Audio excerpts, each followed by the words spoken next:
așa că vii. Rudi, cum e? Vorbește? Nu, de când s-a speriat, nu. Ai intrat acasă și n-ai de ce să-ți mai fie frică. Nu știu de ce te-ai întors.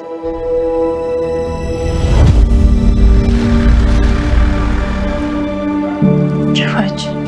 Da, a apărut. Papa? E nevoie de cineva să-l îngrijească. În sat, greu găsești om la orice. E ceva de muncă? Nu prea. Eu era angajat la fabrica de pâine.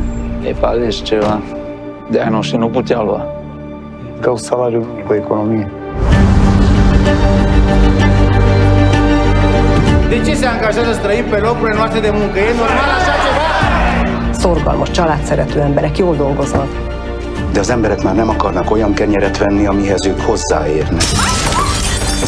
Să nu te apropii niciodată de animale sălbatice neînarmate.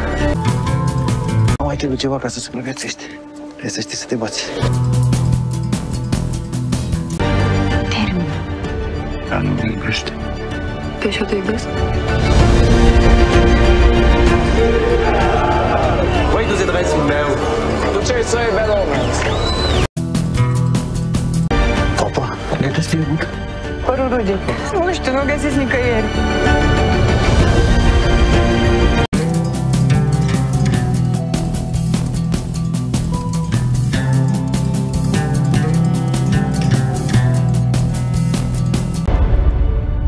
Salut, tata, ce ai văzut în pădure?